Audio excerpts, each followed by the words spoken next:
ఇప్పటికీ కూడా మతం కోసం పవిత్ర యుద్ధం చేయండి అని చెప్పే మహానుభావులు ఏం చెప్తారో తెలుసా? నీకు స్వర్గం వస్తుంది, స్వర్గంలో నీ కోసం దేవుడు చూస్తూ ఉంటాడు, స్వర్గంలో నీ కోసం దేవుడు మధువు ఇస్తాడు, నీకు త్రిశోక్ష్యాలు, ఈ బోడి త్రిశోక్ష్యాలు మధువుడు ఇక్కడ లేవేమిటి? ప్రభుత్వం వారే అందరికీ అందిస్తూ ఉంటే ఎక్కడ? శుభ్రంగా షాపులు పెట్టి మద్యపానం అందిస్తుంటే మళ్ళీ అక్కడికి వెళ్ళి ఇదే పని ఎందుకంటే పని లేక ఎక్కడ? మన కాశీ వెళ్ళినా అదే తప్పు చేసేటప్పుడు కాకినాడ చాలండి, కాశీ ఎందుకు ఎక్కడ? ఇవన్నీ వ్యవస్థలో కల్పించిన విషయాలంటే ఇవి తెలుసుకోకపోతే మన బుర్ర మడ్డిలో పడిపోతుంది, అనవసరంగా మడ్డెక్కిపోతుంది. అంతే అంతా నిజమే అనుకో. యుద్ధంలో చనిపోయిన ప్రతివాడికి రాదండి శాస్త్రం. యోగ వాసిష్టం కవిత్వం కాదు, శాస్త్రం. 32,000 శ్లోకాల శాస్త్రం అది. అందులో చెబుతాడు స్పష్టంగా, ధర్మే యోద్ధ భవేద్ యోద్ధ. ధర్మం కోసం యుద్ధం చేస్తేనే వస్తుంది వాడికి ఖచ్చితంగా. ఇప్పుడు స్వర్గం ఏదైనా ఉంటే ఉక్రెయిన్ సైనికులకి వస్తుంది, రష్యా సైనికులకి రాదు, సందేహం లేదు. అక్కడ వాళ్ళు కొవ్వెక్కే చెబుతున్నారు. అంటే మనం ధర్మయుద్ధంలోనే పాల్గొనాలి ఖచ్చితంగా. అది తేడా. ఆ తేడాన్ని గమనించకపోతే జీవితం దెబ్బతినేస్తుంది ఖచ్చితంగా. అందుకని మనం ఎలా ఉండాలంటే శరీరం బాపదు పరులేవి ఫలితాలు వాసనలు మనకు ఉండకుండా ఉండాలి అంటే నైవ కుర్వన్ నకారయన్ అన్నట్టుగా ఉండాలంటే ఎలా ఉండాలో తెలుసా? దానికి వ్యాఖ్యానంలో శంకరాచార్య ఒక మాట రాస్తారు. పరకర్మణాంచ పరస్మిన్ ఆత్మని అవిద్యయ అధ్యారోపితానాం. పరకర్మణం అంటే అర్థం ఏమిటంటే అసలు శరీరం చేస్తోంది, మనస్సు చేస్తోంది, కానీ ఆత్మ ఏ పని చెయ్యదయ్యా బాబు. నువ్వు ఆత్మవి తప్పితే నువ్వు శరీరం కాదు, మనస్సు కాదు. అనవసరంగా కర్తృత్వ భావాన్ని నెత్తి మీద వేసుకుని నువ్వు బాధపడుతున్నావు ఇక్కడ అన్నాడు. సరిగ్గా 13వ అధ్యాయంలో క్షేత్రజ్ఞ విభాగ యోగంలో కృష్ణుడు అదే మాట చెబుతాడు. కార్యకారణ కర్తృత్వే హేతు ప్రకృతిరుచ్యతే పురుష సుఖ దుఃఖానాం భోక్తృత్వే హేతురుచ్యతే. ప్రతి పని జరగడానికి కార్యము, కారణము, కర్తృత్వము కూడా ప్రకృతిదే. ఇందులో జీవుడిది ఏమీ లేదు. అనవసరంగా వీడు శరీరంతో, మనస్సుతో, బుద్ధితో, ఇంద్రియాలతో ఏకమైపోయి నేను చేశా అబ్బో నాకు వచ్చింది, ఇంత గొప్ప సన్మానం జరిగింది, ఏదైనా తప్పు జరిగి నేనే చేశా, జీవితంలో ఇంకెవడు చేయాల, ఈ పాపం నేనే చేశా అని రెండింటికి వాడే కారణమని బాధపడుతున్నాడు లేదా పొంగిపోతున్నాడు. ఈ రెండు అబద్ధాలే. చేసింది మనస్సు, చేసింది బుద్ధి, చేసింది ఇంద్రియాలు, చేసింది మహా అయితే శరీరం. అంతకుమించి ఇతనికి పట్టదు. ఈ ఆత్మను నేను అనేటువంటి ఆత్మనిష్టలో నిరంతరం ఉండగలిగితే ఇది పట్టదు. అలా ఉండడం ఎలాగంటే కింద శంకరాచార్య ఇంకొక వ్యాఖ్యానం రాశారు. ఇంట్లో ఒక మనిషి ఉంటాడు, ఇల్లు కట్టుకున్నాడు, మనిషి అందులో కూర్చున్నాడు, ఆడామొగ దంపతులు కూర్చున్నారు. ఇల్లు ఎంత బాగుందో అనుకున్నారు కదండి. మీరు ఎక్కడున్నారు అంటే మా ఇంట్లో మేము సుఖంగా ఉన్నాం అన్నారు కదండి. కానీ ఏ జీవుడైనా నా ఇంట్లో నేను సుఖంగా ఉన్నాను అన్నట్టుగానే నా ఒంట్లో నేను సుఖంగా ఉన్నాను అని కూడా అనగలిగితే శరీరం వేరు నేను వేరనే విషయం అర్థమవుతుంది. ఇంట్లో ఉన్న దేహం ఒకటి ఉంది, దేహం అక్కడ సోఫాలో వేలాడిందండి, అక్కడ ఇల్లు ఉంది. ఇంట్లో దేహం ఉంది కానీ దేహం ఇల్లు ఒకటి కాదు కదా.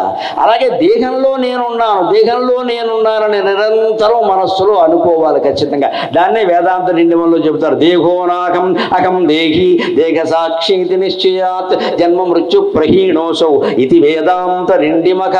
నేను ఈ దేహాన్ని కాదు, దేహోనాకం అహం దేహి, దేహం లోపల ఉన్న జీవుణ్ణి నేను అని అనుకుని నిరంతరం దాన్నే సాధన చేసి అలాగే మనస్సులో అనుకుంటే నేను లోపల జీవుణ్ణి అనుకోవడంతో పాటు ఏం చేయాలి? అంతర్ముఖ సమారాధ్య బహిర్ముఖ సుదుర్లభ.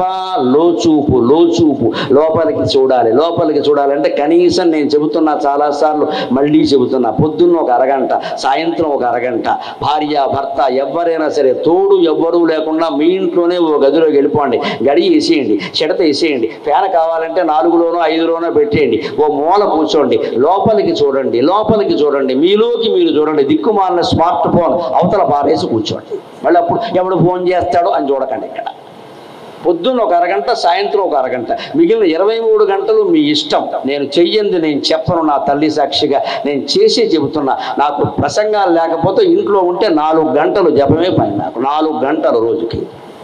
అది కూడా 4 గంటలు ఒక్కసారి చేయని విసుగు వస్తుంది. అరగంట, సాయంత్రం 6:30, 7:30 మాత్రమే సంధ్యావందనం కూడా ఉంటుంది కాబట్టి అప్పుడు గంట ఉంటుంది అంతే. లేకపోతే 12 గంటలకు అరగంట సేపు, మళ్ళీ 3:30కి అరగంట సేపు, మళ్ళీ 6:30, 7:30 గంట సేపు, మళ్ళీ రాత్రి 9:15 నుంచి 9:45 వరకు అరగంట సేపు. ఇల్లాలు సహా ఈశ్వరుడు కూడా నాతో మాట్లాడడానికి వీలు లేదు, అనుమానం ఏం లేదు. ఆ విషయం ఫోన్ గట్టి పెడతా ఉంటాయి.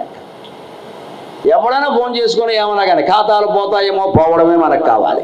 ప్రాణమే పోతుంది, ఖాతాలో లెక్క ఇక్కడ. పబ్లిక్ రిలేషన్స్ దెబ్బతిండమే మనకు కావాలి. What is the public, what is the relation? ఎవరు పబ్లిక్, ఎవరు రిలేషన్? ఏమిటి రిలేషన్ ఇక్కడ? ఆ రిలేషన్ అంత ముఖ్యమా? వాడేమన్నా అనుకోవడమే మనకు కావాలి, అనుకోను వదిలే మనం ఎవరికట. ఆత్మసాక్షాత్కారాన్ని పొందలేకపోతే మొత్తం జన్మ వ్యర్థం కదండి. లబ్ధ్వా విద్య రాజమాన్య తతక్కిం భుక్తానారీ సుందరాంగి తతక్కిం ఏన స్వాత్మానైవ సాక్షాత్కృతోభూత్. పెద్ద రాజులు సన్మానించారు నా విద్యకి, అయితే ఏమిటి అన్నాడు శంకరాచార్య. తతక్కిం, సో వాట్ అంటారు ఇంగ్లీష్లో. సో వాట్, భుక్తానారీ సుందరాంగి, మా ఆవిడ చాలా అందంగా ఉంటుంది, అయితే ఏమిటి? సన్నాసి, నిత్యం కాపలా కాసుకుంటూ కూర్చోవాలి, అందంగా లేకపోవడమే మంచిది. భార్య రూపవతి శత్రువు అన్నారు. ఊరికి ఏం లేదు, భార్య దోషం కాదు, ఇది భర్త దోషమే. అతమాను కాపలా కాసుకుంటూ కూర్చోవాలి. అంత అందంగా లేకపోతే నార్మల్ కేసు అయితే గొడవ లేదు, ఎక్కడికైనా ఉండదు, సుఖం లేదు. సుఖంగా ఉంటాం. ఎందుకు వచ్చిన గొడవ? అదే పెద్ద గొప్పగా చెబుతావేటి? ఆవిడ నన్నే కావాలని చేసుకుంది. ఇప్పుడు అడుగు 10 ఏళ్ళు అయ్యాక అనవసరంగా చేసుకున్నానని చెప్పేస్తూ వెంటనే అక్కడ పత్రికల వాళ్ళకి కాకపోయినా పక్కింటి వాడికైనా చెబుతుంది, అనవసరంగా చేసుకున్నామని చెబుతుంది. మరి ఏంటి నీ గొప్ప ఇక్కడ? అంత అందమైన అమ్మాయి నన్ను చేసుకుంది, అంత విద్య నాకే ఉంది, రాజులందరూ గౌరవించారు, ప్రాప్త సంపత్ ప్రభవాఢ్య తతక్కిం, మొత్తం అన్ని భోగాలు పొందడానికి అవసరమైన సంపద నాకుంది. సో వాట్ అన్నాడు శంకరాచార్య. అయితే ఏమిటి? అదేమిటంటే అన్నిటికీ తతక్కిం తతక్కిం తతక్కిం అంటారు. తత్తి కూడగా అంతే అంటాం. ఎందుకంటే ఏన స్వాత్మా నైవ సాక్షాత్కృతో అభూత్. ఆత్మసాక్షాత్కారం పొందలేదు కదా, సంపదలు ఉంటే ఉపయోగం ఏమిటయ్యా? ఏం చేశావు ఇది? ఎందుకు ఇది? ఈ ప్రశ్న వేసుకుంటే ఆడ మగ పిల్ల మేక పెద్ద చిన్న అందరం ఆనందంగా ఉంటాం. అందరూ ఆనందం పొందే విధానం చూడాలి. ఒకరెవరో ఆనందం పొందడం, మిగిలిన వాళ్ళు వాళ్ళ కాళ్ళమే పడుతూ ఉండడం కాదమ్మా. ఆధ్యాత్మికత అంటే ఎవరి మటుకు వాళ్ళే ఆనందం పొందాలి. ఆ ఆనందం పొందేదే సరైనటువంటి జ్ఞానం. అందుకని ఇక్కడ చెబుతున్నాడు, ఇంట్లో దేహం ఉంది, దేహం ఇల్లు కాదు. అలాగే దేహంలో జీవుడు ఉన్నాడు, జీవుడు దేహం కాదు. ఇది ఈ ఉదాహరణ అర్థమైంది, అది అర్థమైంది. కాకపోతే అభ్యాసం చెయ్యాలి. మన దేహాన్నే మనం అనుకుని ఒక గీత గీసుకుని కూర్చోవడం వల్ల దేహం నేను కాదు అని గ్రహించలేకపోతున్నాం. అంతకంటే కాస్త పడుకునే ముందు ఎప్పుడో 5 నిమిషాలు ఈ దేహం నేను కాకపోతే, ఈ బుద్ధి నేను కాకపోతే, ఈ మనస్సు నేను కాకపోతే నేనెవరు అని కాస్త లోచూపు పెట్టి చూస్తే మనం ఎవరో మనకు అర్థం కావడం పెద్ద విషయం కాదండి. ఇక్కడ అభ్యాసం చేయాలి ఖచ్చితంగా. ఆ అభ్యాసాన్ని చేసేటువంటి స్థిర బుద్ధిని మనం పెంపొంచుకుందుకుందా ఖచ్చితంగా. అలాగే ఇంకొక మాట 5వ అధ్యాయంలోనే ఒక గొప్ప మాట, ఇంతవరకు ఎవరూ చెప్పని అర్థాన్ని ఒక పదానికి శంకరాచార్య చెప్పారు భగవద్గీత వ్యాఖ్యానంలో. మనలో చాలా మంది పొరపాటు పడుతున్నాం ఆ పదం అర్థం విషయంలో. ఆ పదం ఏమిటో ఒక క్షణంలో చూద్దాం. విద్యా వినయ సంపన్నే బ్రాహ్మణేగ విహస్తిని సునిచైవ స్వపాకేజ పండిత సమదర్శినక. 5వ అధ్యాయంలో గొప్ప శ్లోకం, కొంచెం కాస్త వివాదాస్పదమైన శ్లోకం కూడా, ఆచరించడం కూడా చాలా కష్టం. కానీ అవన్నీ అట్టిపెట్టండి, దానికోసం నేను చెప్పట్లా. ఇందులో విద్యా వినయ సంపన్న అన్నాడు. విద్య అంటే మనకు తెలుసు, ఏదో చదువు అని చెప్తాం. సరే, అందులో చెప్పింది వేద విద్య, పోనీ ఇంగ్లీష్ విద్య అనుకుందాం, ఏదైనా సరే. వినయం అంటే ఏమిటి? వినయం అనగానే మనం అందరం ఏం చెబుతామండి? చేతులు కట్టుకోవడం, వంగి దండాలు పెట్టడం, గురువు పట్ల భక్తిగా ఉండడం, అంతే కదా. కానీ ఆశ్చర్యకరంగా శంకరాచార్య ఇక్కడ వినయ శబ్దానికి ఉపశమః అని అర్థం రాశారు. ఉపశమః, విద్య వల్ల లావాల్సింది ఉపశమం, శాంతి కలగాలి. ఇవాళ విద్యార్థుల్లో శాంతి ఉందండి? అశాంతితో కొట్టుమిట్టాడుతున్న వాళ్ళంతా విద్యార్థులే.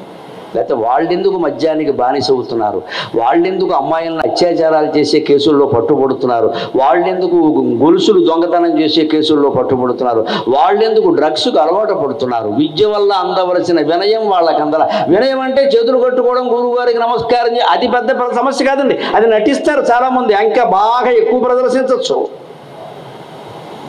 వినయానికి ఎంతవరకు మనకు తెలిసిన అర్థం ఇంగ్లీషులో చెప్పాలంటే మోడెస్టీ, అది చెబుతున్నాం మనం.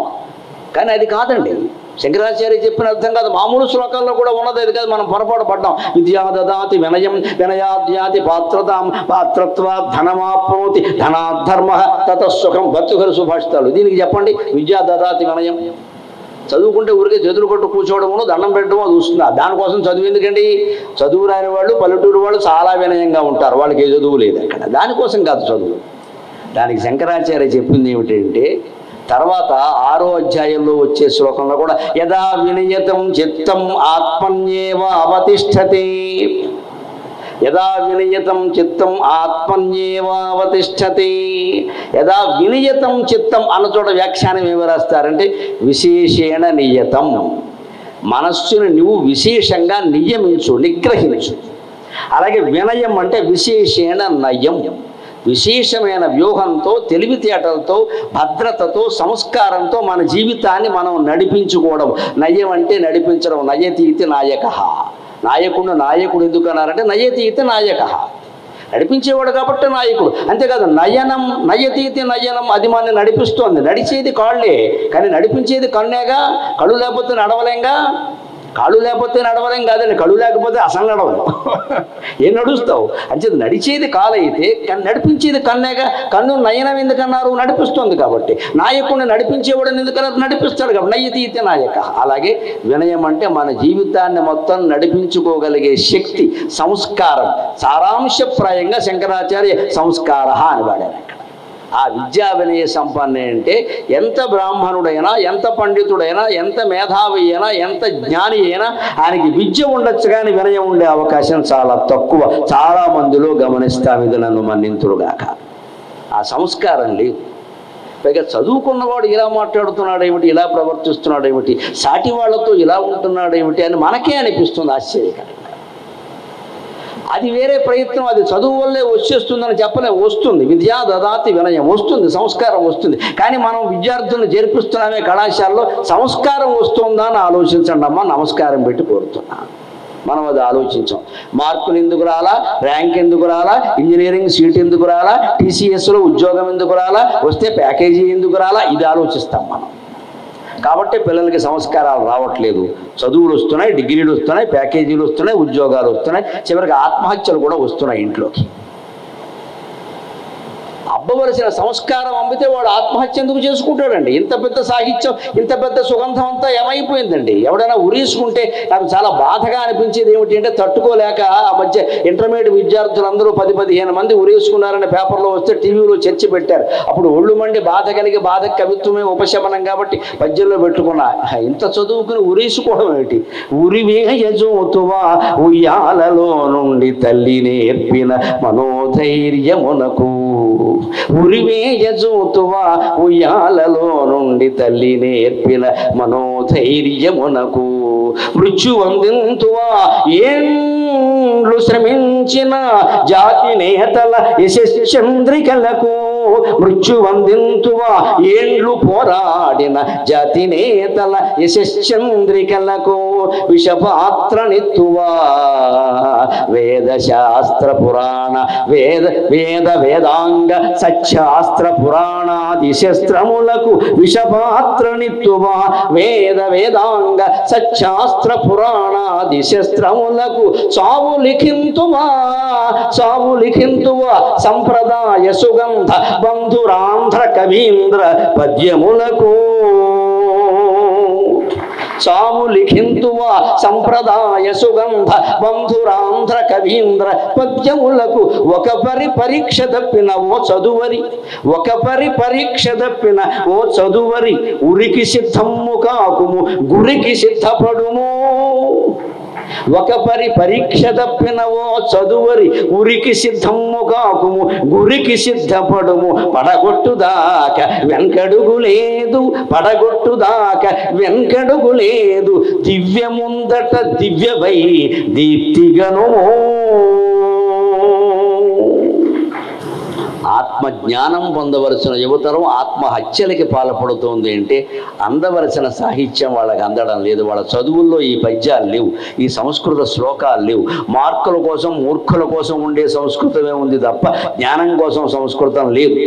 మీ పిల్లలు ఇంటర్మీడియట్లో అందరూ సంస్కృతం తీసుకుంటారు. ఎవరినైనా అడగండి, 98 నా జీవితంలో నాకు ఎప్పుడూ రాలేదు. మా గోపాలకృష్ణ గారికి కూడా వచ్చేయలేదు నాకు అనుమానమే. 98 ఎవరికి రాలేదు. ఎందుకంటే మేము మార్కులు తెచ్చుకునేవాళ్ళం, మాకెవరు వేసేవారు కాదు. ఇప్పుడు వేసేస్తున్నారు కాబట్టి వస్తున్నాయి. నాకు ఎప్పుడు 98 సంస్కృతం పక్కన తెలుగులో కూడా రాలేదు. నాకు సహస్రావధానం చేసాం, 11,193 పద్యాలు రాశాను. ఈ క్షణానికి ప్రతి పద్యం లెక్క ఉంది, 11,193. 11,193 పద్యాలు రాశాం. అందులో 5,000 అవధానాల్లో ఉన్నాయి. ఇంత చేసిన నాకు తెలుగులో వచ్చిన అత్యున్నతమైన మార్కు 72 అమ్మా, 72. ఇంకా 28 మార్కులు తక్కువే. మార్కులు ఎక్కడతారా? మార్కులు ముఖ్యం కాదండి, మార్కులు మూర్ఖులు కూడా వస్తాయి. జ్ఞానం మాత్రం కష్టపడి సంపాదిస్తేనే వస్తుంది. అందుకోసం ప్రయత్నం చేయాలి. ఆత్మహత్యలు ఎందుకు జరుగుతున్నాయి? విద్యార్థులు ఎందుకు డ్రగ్స్కి బానిసలు అయిపోతున్నారు? దుర్వ్యసనాలు ఎందుకు వస్తున్నాయి ఆలోచించండి. విపరీతమైన ఒత్తిళ్లు వాళ్ళ మీద తేకండి దయచేసి. వాడికి ఆ చదువు నచ్చకపోతే ఏ పని ఇష్టమో అది చేసుకోమనండి. మా అబ్బాయి ఈ పని చేశాడని చెప్పుకోవడం మీకు కష్టంగా ఉండొచ్చమ్మా, వాడు బతుకుండడం అంతకంటే ఇష్టం కదా. వాడు బతుకుండాలి కదా. నువ్వు ఇలాగే అవ్వాలి, ఇలాగే అవ్వాలని ఎప్పుడు ఏ తల్లిదండ్రులు ఒత్తిడి చేసినా వాడి ప్రాణం మనం తీసినట్టే లెక్క. వాడికి ఇష్టమైన పని వాడు చేసుకుంటాడమ్మా, చదివే అక్కలేదు అందరికీ ఎక్కడ. అది గ్రహించాలంటే సరిగ్గా శంకరాచార్య చేసిన వ్యాఖ్యానం ఉందంటే, వినయం అంటే సంస్కారం, ఉపశమక, మనశ్శాంతి కలుగుతుందా? లేనప్పుడు నీకు ఈ విద్యంత దేనికి? అందుకని యథా వినయతం చిత్తం, ఎప్పుడు మనస్సును నిగ్రహించుకోగలుగుతాడో అప్పుడు అతనికి మనశ్శాంతి కలుగుతుంది ఖచ్చితంగా. లేకపోతే కలిగేటువంటి అవకాశమే లేదు కదా. అది మనం గ్రహించగలిగితే బ్రహ్మాండమైనటువంటి విద్యార్థులుగా మన వాళ్ళు తయారవుతారు. అనుమానం ఎలా? మరొక్క మాట ఒక్క నిమిషంలో చెప్పుకుందాం. 6వ అధ్యాయం ధ్యానయోగం భగవద్గీతలో చాలా ముఖ్యమైనది. అందులో ధ్యానం చేసే విధానం గురించి చెబుతారు కృష్ణుడు స్వయంగా. ఎంత భౌతికంగా చెబుతాడు అంటే, ఇవాళ యోగా మాస్టర్ ఎలా చెబుతారో అలాగే చెబుతాడు. సమంకాయ శిరోగ్రైవం ధారయన్నచలం స్థిరగా సంప్రేక్షణాశికాగ్రం స్వం దిశశ్చ అనవలోకయన్. ఈ శ్లోకానికి ముఖ్యంగా సంప్రేక్షణాశికాగ్రం అన్నదానికి శంకరాచార్య రాసిన వ్యాఖ్యానంతో యోగా మాస్టర్లు అందరి కళ్ళు తెరుచుకొనుగాక. సమంకాయ శిరోగ్రీవం ధ్యానం చేస్తే ఎలా చేయాలట? కాయ శరీరాన్ని, శిరస్సుని, గ్రీవ మెడని ఇలా పెట్టాలి.